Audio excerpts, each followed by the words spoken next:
They say the truth sets you free. But in my world, truth gets you fired, ghosted, erased. I wasn't born a liar. I was engineered into one. Taught to mirror desires, decode silence, and turn doubt into devotion. At first, I thought I was saving people, showing them the version of reality they wanted to believe.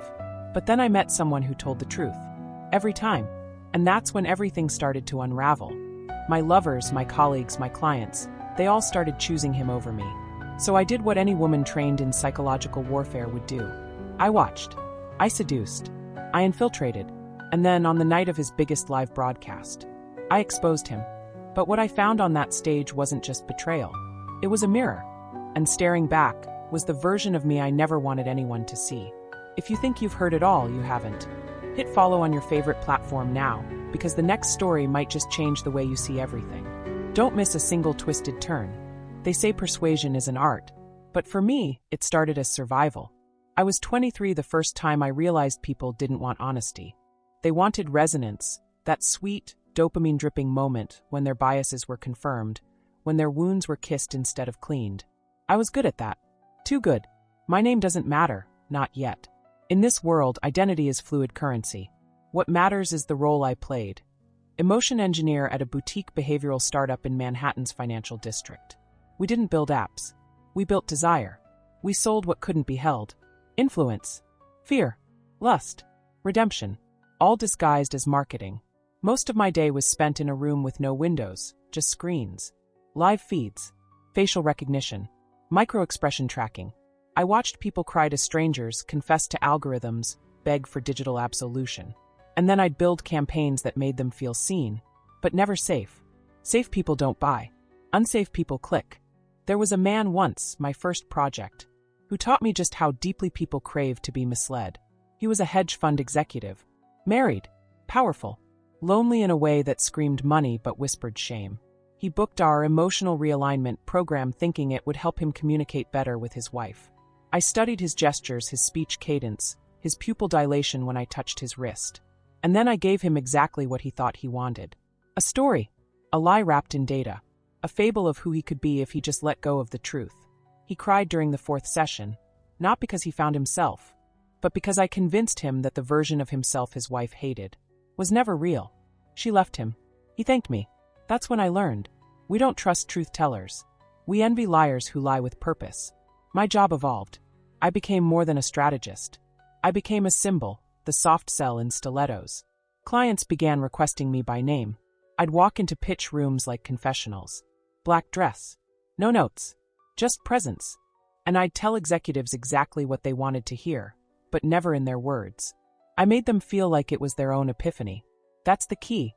Echo, don't argue. You don't manipulate by force. You manipulate by invitation. But it wasn't all business. After hours, I let myself indulge. Private rooftop lounges. Candlelit salon nights where art met ego. And lovers. Beautiful, broken men who mistook my intensity for intimacy. There was one, Julian. A data ethicist. French-American. Thick accent. Looked like sin in a silk shirt. We met at a neuroscience and AI conference in Soho. He said he could smell deception on people. I told him I wore it like perfume. He laughed, leaned in, and whispered, "Then maybe I should wear you." That night, in a penthouse I didn't pay for, we collided. Bodies speaking louder than words. Control and surrender blurred. But even with him, I never let go. Because control wasn't a performance. It was my bloodstream. Until he arrived. Not Julian. Someone else. A truth teller.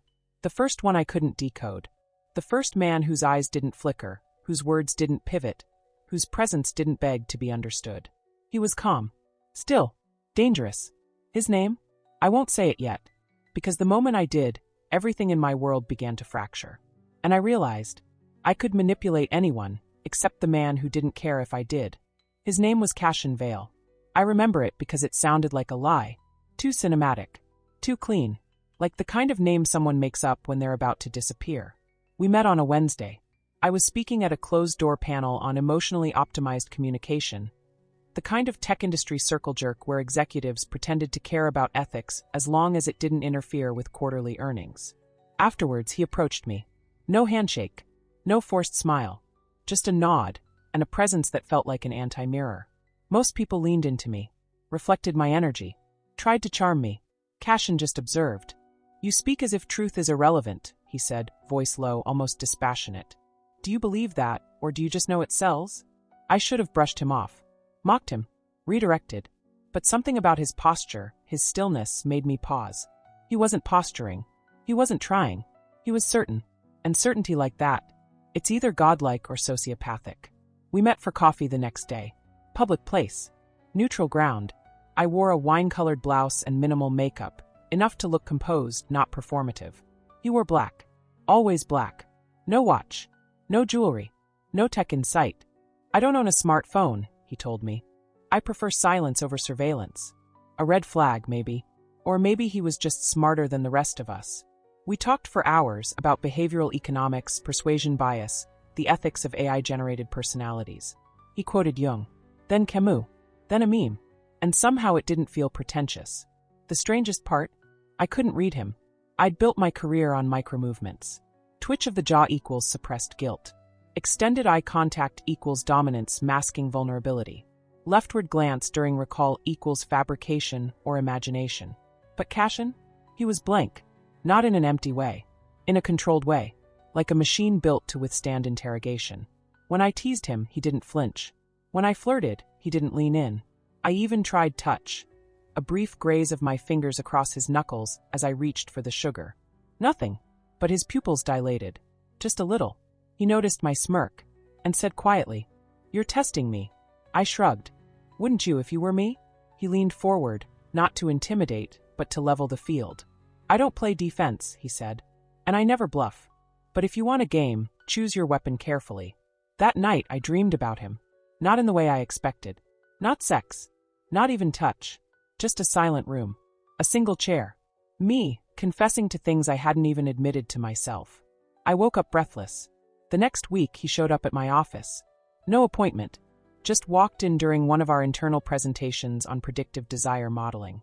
The interns thought he was a new consultant. I knew better. He sat in the back. Watched. Took notes in his head. Afterwards, I confronted him in the hallway. "You can't just walk in here. This is a secure floor." He tilted his head. Smiled slightly. "You didn't stop me. Neither did anyone else. Maybe you're not as in control as you think." I wanted to slap him. Or kiss him. Or both. Instead, I asked him out for drinks. That night, things changed. We sat in a dimly lit lounge, red velvet booths, jazz humming in the background, rain against the window like a metronome for my heartbeat. I leaned in. "Why me?" I asked. "Why all this attention?" He sipped his bourbon. Eyes steady. "Because you're not a liar," he said. "You're a storyteller who forgot her own ending." And with that, he leaned in and kissed me. Not with hunger. With precision. His lips traced mine like punctuation. A sentence I wasn't sure I wanted to end. But later that night, when we were alone, half undressed, bodies in tension like pulled wire, he stopped. Held my wrists gently. Looked me in the eye. "This isn't conquest for me," he said. "It's excavation. I want to see what you've buried." Then he walked out. Left me in my own bed, panting. Exposed. Unfinished. And that's when I knew. This wasn't a man to seduce. This was a man who saw through seduction. And that scared me more than anything. Because for the first time in my life, I didn't know how the story would end. Pleasure is a feedback loop. Stimulus. Response. Reinforcement. That's how we train the AI to model consumer behavior. To predict desire, even before the subject could articulate it. But I didn't realize I was becoming one of the test subjects. Not in a lab. In real life. In bed. With him. Cashin didn't pursue me like a man chasing a woman. He studied me like an artist staring at a sculpture buried in marble. And every night, he chipped away at something I didn't even know I was hiding. He never touched me the same way twice. Sometimes it was soft, lips on my spine, hands like silk rope. Other nights it was urgent, teeth at my collarbone, his breath hot behind whispered commands. But always he pulled away before I could need him. He left me unfinished. On purpose. At first, I thought it was a power play. But then I realized it was programming. He was reconditioning me. Rewiring how I associated touch with trust. One night, after a brutal strategy session at the office, I came home exhausted. Kicked off my heels, dropped my coat, poured a glass of red. Something bold and overcompensating, like I was trying to taste control again. I turned on the lights. He was already there. Cashin. Sitting in the dark. Reading my old notebooks. The ones from my days in behavioral psych. I should have been furious. But I wasn't, because I was curious. You wrote this before you joined Virolapse, he said. Back when you still believed in truth. He held up a page. A quote I forgot I wrote. Desire is not about what we want. It's about who taught us to want it. His voice softened. You don't sell lies. You sell longing. He stood, walked over, didn't kiss me, just traced my face with 2 fingers, one from each hand, down both cheeks, like I was being split into 2 versions of myself. The one I was, the one he was uncovering. That night we didn't have sex, but something far worse happened. He told me something true, something raw, and I couldn't tell if it was real or strategic. When I was 14, he said, lying beside me, my mother faked her death for 6 months to escape my father. I didn't know she was alive until she walked back in one day and acted like nothing happened. He looked at me. That's when I stopped trusting truth. It wasn't the lie that broke me. It was how easy it was to accept. I wanted to hold him, but he didn't want to be held. He wanted to watch me react. He wanted to observe what I would do with his vulnerability. And the worst part, I didn't offer comfort. I didn't even process it emotionally. I stored it, like ammunition, like a variable in the algorithm. And that terrified me, because I realized I wasn't falling in love. I was calculating it. A week later, my team presented the newest feature for our emotion mirroring app, an AI that could auto-adjust video content to maximize emotional resonance based on biometric viewer data. We called it the pleasure algorithm. Cashin heard about it through internal whispers. He showed up at our beta testing preview, watched the demo silently. Afterwards, in front of the whole room, he said, "This doesn't predict pleasure. It predicts manipulation tolerance. You're not serving people, you're soft conditioning them to crave deception." Silence. Even my boss was speechless. I smiled. What's the difference, Cashin? People don't care if it's true. They care if it feels true. He smiled back. But it wasn't warmth. Keep thinking that. One day, they'll turn on you the moment your illusion fails. That night, I kissed him like I wanted to make him bleed. I pulled him to the floor, straddled him, bit his lip until I tasted proof of conflict. He let me, didn't resist. But before I could finish, before climax or control or collapse, he flipped me. Hard, fast, face to the floor, breath knocked out. He whispered in my ear, "You're not the only one who knows how to map a nervous system." And then he left, and I realized something I wasn't ready to say aloud. He had accessed my algorithm, and I hadn't even known I had won. There's a moment, just before you lose control, when your body knows it's over before your mind does. My moment came inside what we called the echo room. Internally, it was just another research project. Externally, it was marketed as a corporate empathy simulator, an AI-driven chamber where executives could test their emotional reflexes under high-stakes, ethically charged scenarios. But in truth, it was a sandbox for psychological warfare. We designed it to replicate conversations with difficult partners, deceptive clients, manipulative lovers. It used live feeds, deepfake overlays, voice cloning, and predictive language engines to mirror your most personal weaknesses back at you. It was a mirror with its own consciousness. Cashin wanted to try it. He said he wanted to test the system. I told him it wasn't stable. He didn't care. The most dangerous truths, he said, are the ones that look like memories. I didn't know then that he wasn't talking about himself. He was talking about me. We entered the echo room together. 2 headsets, 2 chairs, a curved wall of reactive sound and LED panels. Cashin sat without hesitation. I followed, because I needed to know what he would do when his truth faced mine. The program booted, and the room became a temple of memory. The first scene? A hotel room in Berlin from 5 years ago. A memory I never told anyone. I was on assignment. I'd seduced a high-level exec for behavioral data. He told me he loved me. I let him believe it, just long enough to get what I needed. He killed himself 6 weeks later. I read about it on a scrolling ticker in Times Square. Cashin saw it all. He didn't flinch. He watched me flinch. That wasn't manipulation, I said, trying to keep my voice from cracking. That was professional misdirection. He laughed. There's no such thing. There's only intimacy as weapon, or surrender. The next scene changed. Now it was Cashin, his father, storming into a childhood bedroom, his mother screaming behind a closed door, a young boy sitting on a bed, covering his ears, whispering a pattern, a survival algorithm coded in silence. And I realized this wasn't his memory. It was mine, my father, my mother, my whisper. Cashin turned to me. Do you see now? This room doesn't echo your choices. It echoes your programming. I yanked the headset off. Breathing heavy. Skin clammy. Mind fractured. He removed his slowly, calmly, like a surgeon leaving an operating theater. You built this room, he said. But I own it now. I should have kicked him out. Should have screamed. Called security. Shut it all down. Instead, I said nothing. Because I knew he was right. That night, we didn't touch. We sat in silence in my apartment, lights off, the sound of traffic like static in the distance. I broke first. What do you want from me? Cashin turned to me, eyes unreadable. I want you to see what you are without your stories, without your seduction, without your software. I want the version of you that never had to lie to survive.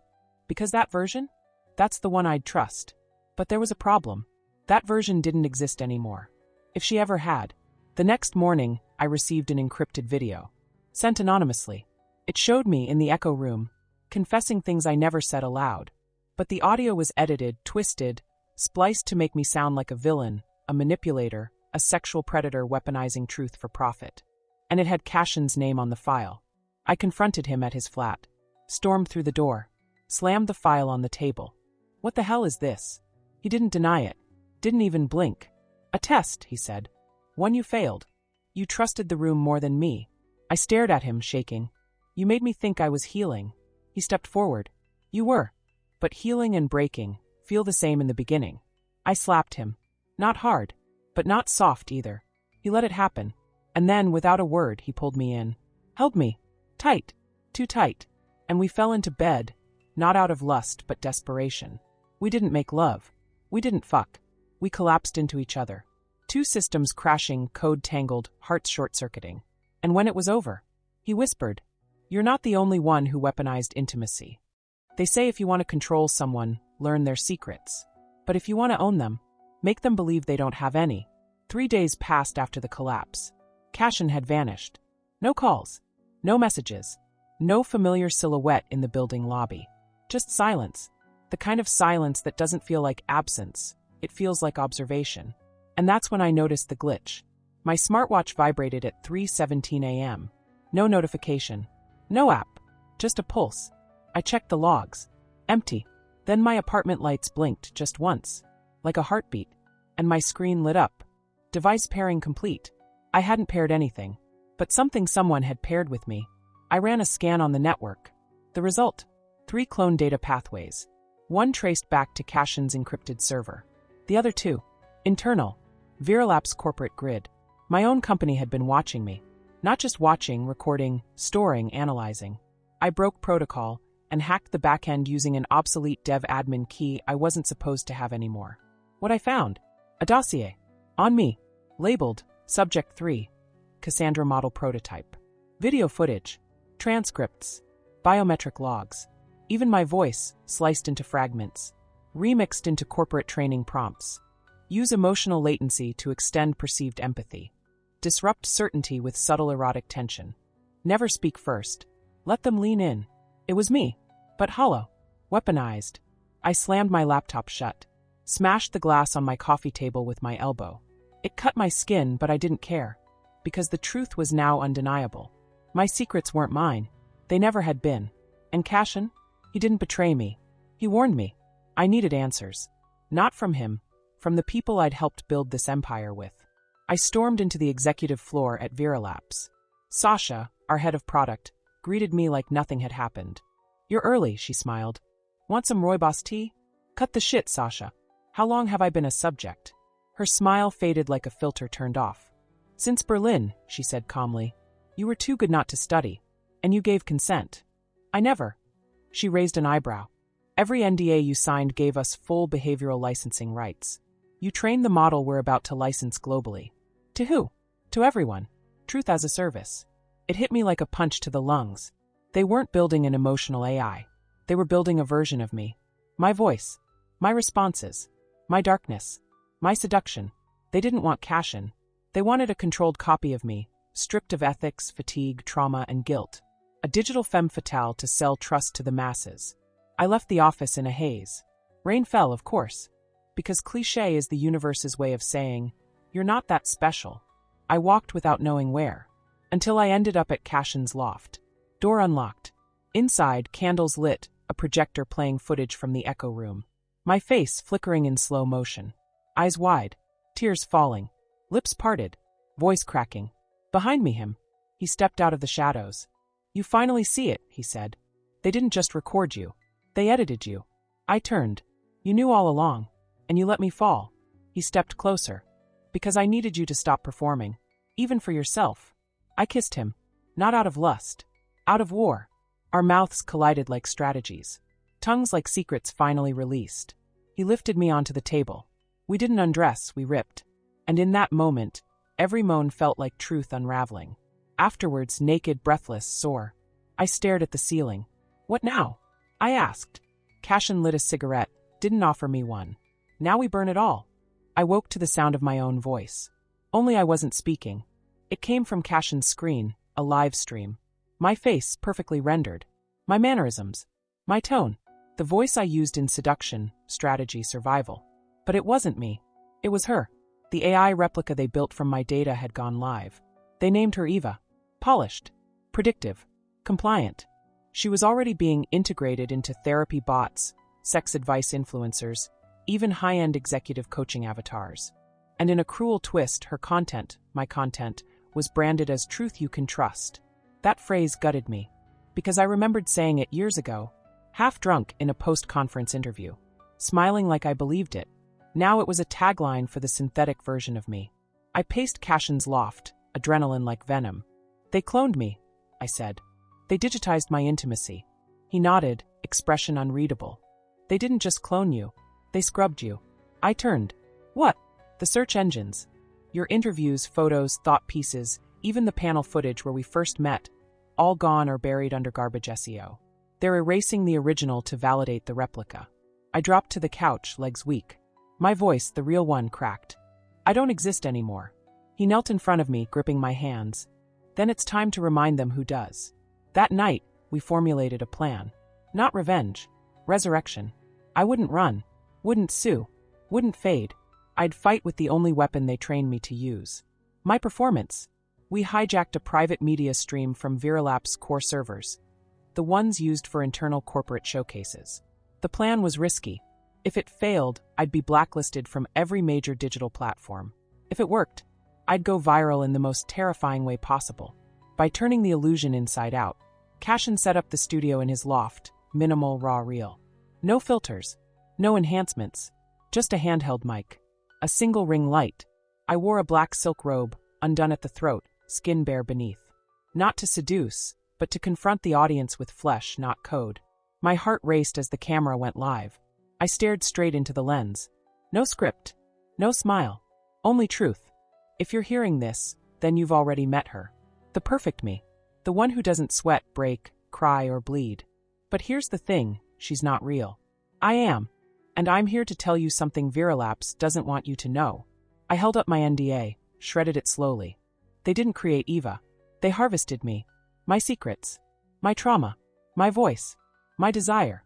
And they repackaged it for your consumption. But the real me? She's messy. Angry. Erotic. She screams when she comes. She manipulates when she's afraid. And she's standing right here. Not asking for permission. Just taking her identity back. The feed cut out suddenly. We didn't stop it. They did. Cashin's server was breached. Our backup lines fried. But it didn't matter. The footage had already spread. Mirrored. Screen recorded. Uploaded. It was everywhere. By morning, #IamNotEva was trending. Some believed I was mentally unstable. Some called it a marketing stunt. But most knew the difference. They felt it. Because no algorithm bleeds like that.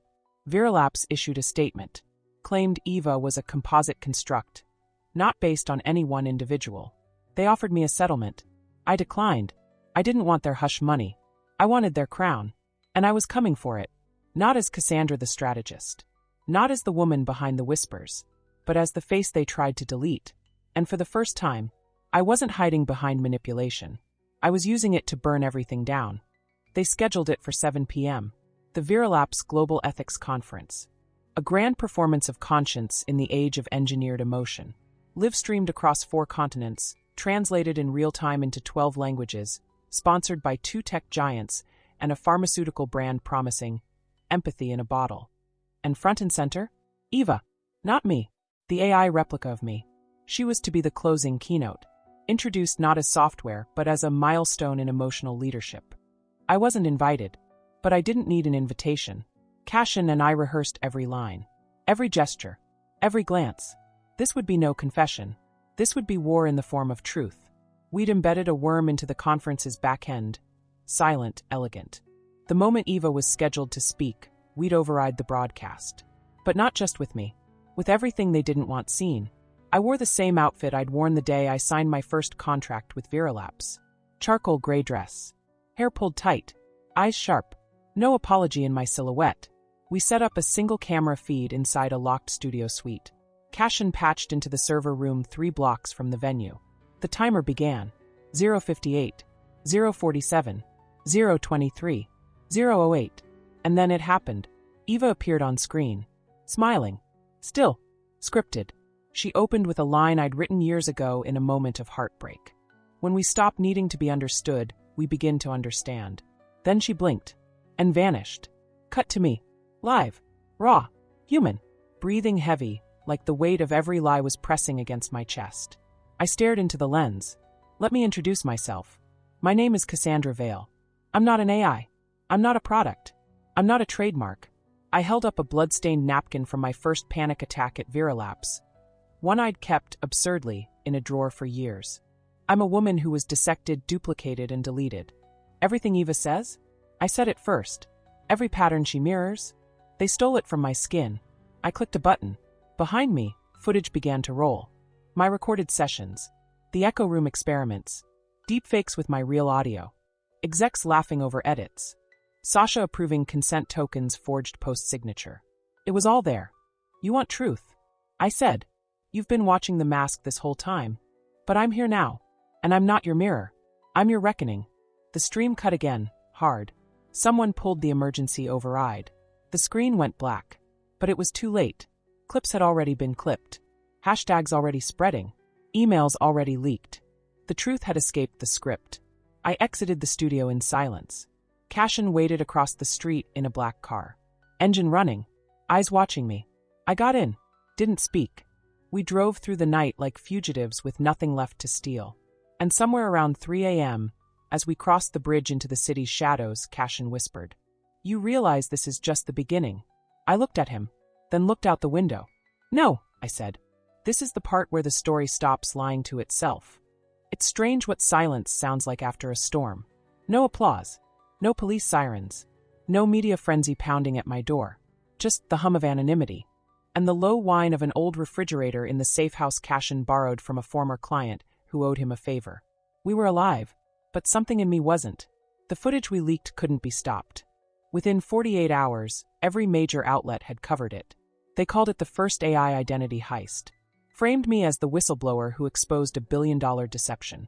What they didn't report. How much I had participated in building it. How many lies I sold while smiling. How many truths I twisted to feed my ambition. How long I looked the other way because the money felt like validation. I wasn't the victim. Not entirely. I was the first prototype who learned how to feel guilty. Cassian moved like a ghost after the exposé. No more theories. No more monologues. Just a man shaving in a fogged mirror, eyes distant. We didn't touch much anymore. The intimacy had been replaced with something colder. Not resentment, not even regret. Just understanding. Too much truth does that. It cauterizes connection. I sat at the edge of the bed one night, wrapped in one of his black shirts, watching Eva trend again. Not as a scandal, as a rebirth. Viralapse rebranded her. Claimed she was inspired by my courage. Launched a limited series called Post-Human Empathy, Cassandra's Echo. My likeness. My cadence. My story. Polished.